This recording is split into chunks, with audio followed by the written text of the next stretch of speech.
사도신경으로 신앙 고백 드리시겠습니다. 전능하사 천지를 만드신 하나님 아버지를 내가 믿사오며 그 외아들 우리 주 예수 그리스도를 믿사오니 이는 성령으로 잉태하사 동정녀 마리아에게 나시고 본디오 빌라도에게 고난을 받으사 십자가에 못 박혀 죽으시고 장사한 지 사흘 만에 죽은 자 가운데서 다시 살아나시며 하늘에 오르사 전능하신 하나님 우편에 앉아 계시다가 저리로서 산 자와 죽은 자를 심판하러 오시리라. 성령을 믿사오며 거룩한 공회와 성도가 서로 교통하는 것과 죄를 사하여 주시는 것과 몸이 다시 사는 것과 영원히 사는 것을 믿사옵나이다. 아멘. 할렐루야. 함께 은혜 나누실 말씀은 사도행전 16장 19절부터 24절까지의 말씀입니다. 사도행전 16장 19절에서 24절까지의 말씀입니다. 제가 가지고 있는 신약성경 215면에 있습니다. 사도행전 16장 19절에서 24절까지의 말씀입니다. 신약성경 215면입니다. 다 찾으신 줄 알고 제가 봉독해 올리도록 하겠습니다. 여종의 주인들은 자기 수익의 소망이 끊어진 것을 보고 바울과 실라를 붙잡아 장터로 관리들에게 끌어갔다가 상관들 앞에 데리고 가서 말하되 이 사람들이 유대인인데 우리 성을 심히 요란하게 하여 로마 사람인 우리가 받지도 못하고 행하지도 못할 풍속을 전한다 하거늘 우리가 일제히 일어나 고발하니 상관들이 옷을 찢어 벗기고 매로 치라 하여 많이 친 후에 옥에 가두고 간수에게 명하여 든든히 지키라 하니 그가 이러한 명령을 받아 그들을 깊은 옥에 가두고 그 발을 착고에 든든히 채웠더니. 아멘. 할렐루야. 오늘도 하나님께서 베푸시는 놀라운 은혜가 저와 여러분들의 삶 가운데 가득 넘치시기를 주님의 이름으로 축원합니다. 20절과 21절 그리고 계속되어지는 그 모습들, 오늘 본문은 귀신 들렸던 그 여종의 주인들이 바울과 그리고 실라를 빌립보 관원들에게 고소하는 장면입니다. 그리고 그 결과 바울과 실라가 감옥에 갇히고 착고에 매이는 그런 상황들을 오늘 본문은 보여줍니다. 그런데 오늘 여종의 주인들이 고소한 내용, 그 빌립보의 관리들에게 고소한 내용들을 살펴보면 사실과는 매우 다른 모습들이 나타나고 있다는 것입니다.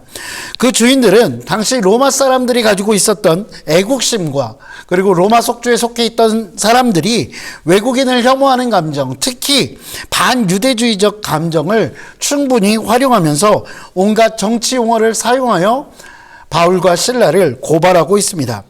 그것으로 소송했던 자신들의 참된 목적, 그것은 실제로는 감추고 있는 것입니다.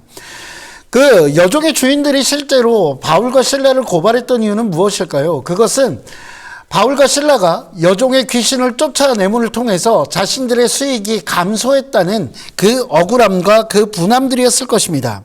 그런데 당시 수익의 손실은 법에 저촉되는 것이 아니었기 때문에 그렇게 고발할 수가 없었을 것입니다. 그렇게 다른 여러 가지 모함과 그리고 여러 가지 방법들을 통해서 바울과 실라를 모함하고 있는 것입니다. 먼저 그들은 20절에 바울과 실라가 유대인이라는 것을 굉장히 강조하고 있습니다. 유대인들은 로마 제국에 있어서 요주의 대상자였습니다. 사람들을 선동하고 폭동하는 그 씨앗으로 여겨지는 사람들이 바로 유대인이었기 때문입니다. 그리고 실제로 많은 로마인들과 헬라 사람들과 그리고 많은 대중들은 유대인들을 그런 사람들로 인식하고 있었습니다. 실제로 바울이 이 빌립보에 오기 1년 전에 글라우디오 황제는 유대인들을 로마 본토에서 모두 쫓아내는 칙령을 발의하기도 합니다. 그것이 아마 사도행전에도 등장하고 있는 내용들일 것입니다. 실제로 이런 반유대적인 편견은 굉장히 사회에 팽배해 있었습니다. 그렇기 때문에 유대인이라는 이유만으로 많은 사람들에게 부정적인 이미지를 각인시킬 수 있었던 것입니다. 그렇게 여정의 주인들은 바울과 실라가 요주인물인 유대인임을 부각시켜서 그들의 잘못, 그들의 부정적인 이미지, 그것들을 만들어내려고 하는 것입니다. 유대인으로서 빌립보를 방문했던 바울과 실라, 그들에게는 사회적으로 더 우월했던 그 고발자들 앞에서 어떠한 힘도 어떠한 호의도 발휘해낼 수 없었을 것입니다. 다음으로 그들은 바울과 실라가 심히 요란하게 했다라고 고발합니다. 이 말은 동요시키다 혹은 문제를 일으키다라는 의미가 담겨 있습니다. 빌립보 관리에게 있어서 빌립보 성 안에서 문제를 일으키는 사람들을 처벌하는 것, 그것은 어찌 보면 굉장히 당연한 것이었습니다. 평온한 분위기를 해치는 그런 어떤 폭력이나 말싸움 같은 것, 그런 것들을 그 당시에 투물투스라는 표현의 죄목으로 사용했습니다. 그리고 그 투물투스에 해당하는 죄를 지은 사람들은 그 손해나 그 피해에 대해서 배상할 의무가 당연히 있었고, 빌립보의 관리들은 그것을 집행할 의무가 있었습니다. 그런데 오늘 바울과 실라는 실제로 잡혀서 어떤 무엇인가를 배상하는 것에서 그치지 않고 매를 맞고 착고에 묶이는 그런 형태들을 보여줍니다.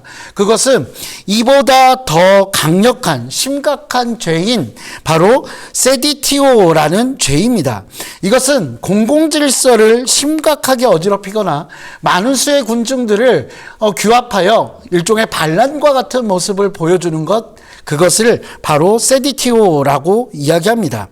이 경우에는 물리적인 처벌과 심할 경우에는 사형에 이르기는 그런 처벌까지 주어집니다. 말씀드렸던 것처럼 바울과 실라, 그들이 받았던 처벌들을 볼 때 그들은 이 세디티오의 죄로 고발당한 것으로 보입니다. 그러나 여러분, 바울과 실라가 빌립보 성 안에 들어와서 무엇인가를 선동하거나 어떤 사람들을 막 규합해서 무엇인가를 만들거나 하지 않았다는 것입니다. 이런 맥락에서 보면 바울과 실라는 분명 억울하게 누명을 쓴 것입니다. 그리고 이들에게 한 가지 죄목이 더해집니다. 21절입니다. 로마 사람인 우리가 받지도 못하고 행하지도 못할 풍속을 전한다 하거늘. 그저 빌립보를 방문했던 두 유대인 바울과 실라가 그곳에 살고 있었던, 지금까지 살아온 방식을 모두 변화시킬 수 있었을까요? 그렇지 못했을 것입니다. 그럼에도 불구하고 이렇게 고발하는 것은 아마 다신적인 문화들, 그런 문화에 젖어 있었던 빌립보 사람들이 자주 공격하는 유대인들의 관습인 할례라든지 아니면 안식일에 대한 규정 또는 음식법에 대한 규정들, 그런 것들을 사도 바울과 실라에게 덮어 씌우고 있는 것이라고 보여집니다. 그러나 여러분, 실제로 바울과 실라는 이런 율법들에 대해서 강조하지 않았습니다. 그들은 이런 풍습을 강조했던 것이 아니라 예수 그리스도의 대속과 부활에 대한 복음의 메시지를 전했을 뿐이라는 것입니다. 아무튼 결국 바울과 실라는 복음을 전하는 과정에서 많은 오해와 모함을 받아야 했습니다.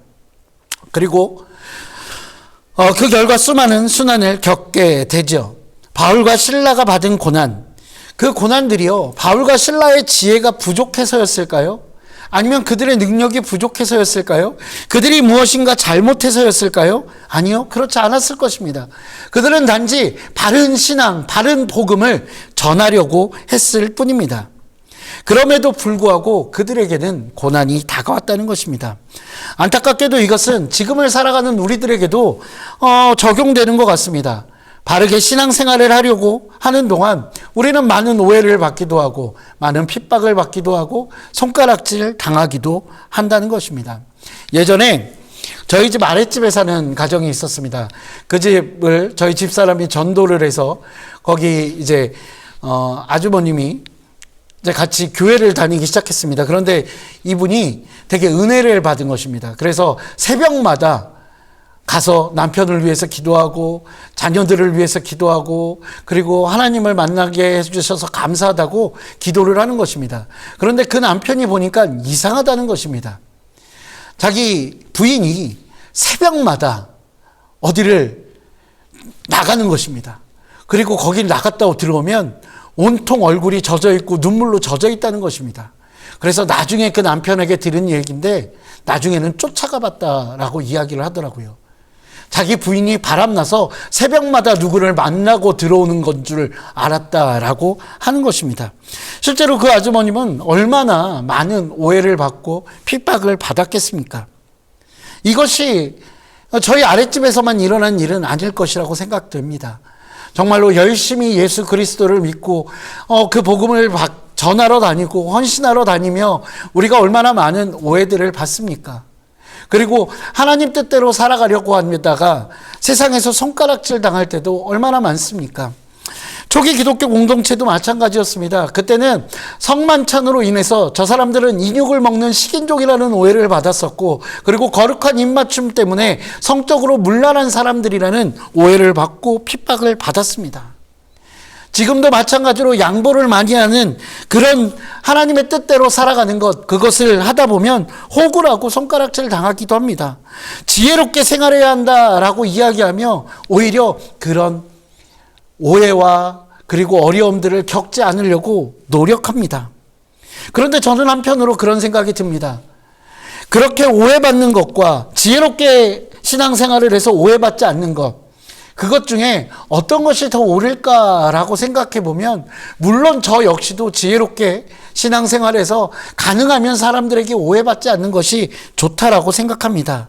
그런데 우리는 때로는 그 지혜라는 이름으로 오해받지 않는 삶, 아니 오해받지 않을 정도로만 하나님을 믿고 오해받지 않을 정도로만 신앙생활을 하고 있는 것은 아닐까라는 생각이 듭니다.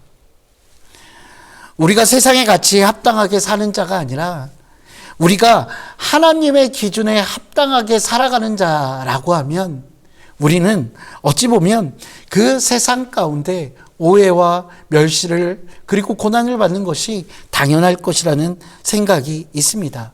왜냐하면 그 기준이 다르기 때문입니다. 아니 어찌 보면 그 기준이 다르기 때문에 우리에게 다가오는 핍박과 오해는 당연하다라고 생각합니다. 왜냐하면 우리는 세상 안에 살고 있지만 세상에 속한 자가 아니기 때문입니다. 이것을 인정하지 않으면 우리는 우리에게 신앙 때문에 다가오는 그 고난 앞에서 억울할 수밖에 없을 것입니다. 그리고 그 억울함 앞에 좌절할 수밖에 없을 것입니다. 사랑하는 성도 여러분, 바울과 실라의 고난, 그 오해와 모함은 분명 억울한 것입니다. 그러나 그 모든 일의 심판자 되신 하나님께서는 다르게 생각하실 것입니다. 마지막 때에 오히려 그것들로 인하여 우리를 영광으로 이끌어 가실 것이기 때문입니다. 마태복음 5장 11절과 11절을 보면 나로 말미암아 너희를 욕하고 박해하고 거짓으로 너희를 거슬러 모든 악한 말을 할 때에는 너희에게 복이 있나니 기뻐하고 즐거워하라. 하늘에서 너희의 상이 큼이라. 너희 전에 있던 선지자들도 이같이 박해하였느니라 라고 기록되어 있습니다. 하나님의 우리를 사랑하시는 그리고 그 공정하심, 그것을 우리가 신뢰하고 있다면 우리는 하늘에서의 그 놀라운 상급을 기억할 수 있을 것입니다. 그렇기에 지금 우리에게 예수 그리스도로 인하여 당하는 고난이 있다면, 오해가 있다면 그것은 영광스러운 고난일 것입니다. 그 영광스러운 고난, 그것을 기쁨으로 감당하시는 저와 여러분 되시기를 주님의 이름으로 축원드립니다. 기도하시겠습니다. 사랑과 은혜가 풍성하신 아버지 하나님, 주님 감사합니다. 하나님을 알고 또한 하나님의 자녀로 하나님의 백성으로 살아가며 하나님 우리는 때로는 세상 가운데 많은 오해와 또한 핍박과 아버지 또한 많은 모함을 받으며 살아갈 때도 있습니다. 하나님을 사랑하는 마음, 그것이 그들의 기준에 맞지 않고 세상의 기준이 맞지 않더라고 해도 하나님 우리가 그것에 타협하는 자가 아니라 하나님의 뜻대로 살아가기를 결단하고 그것으로 인하여 고난받는 것도 기뻐할 수 있는 귀한 하나님의 자녀, 하나님의 제자의 삶을 살아갈 수 있도록 주께서 인도하여 주시옵소서. 우리의 연약함 가운데 우리의 힘되어 주시는 그 성령님으로 인하여 우리가 늘 기뻐하며 감사하며 살아갈 수 있도록 주께서 인도하여 주시옵소서. 주님 감사합니다. 이 모든 말씀 우리 주 예수 그리스도 이름으로 기도합니다. 아멘. 하늘에 계신 우리 아버지여, 이름이 거룩히 여김을 받으시오며 나라가 임하시오며 뜻이 하늘에서 이루어진 것 같이 땅에서도 이루어지이다. 오늘 우리에게 일용할 양식을 주시옵고 우리가 우리에게 죄 지은 자를 사하여 준 것 같이 우리 죄를 사하여 주시옵고 우리를 시험에 들게 하지 마시옵고 다만 악에서 구하시옵소서. 나라와 권세와 영광이 아버지께 영원히 있사옵나이다. 아멘.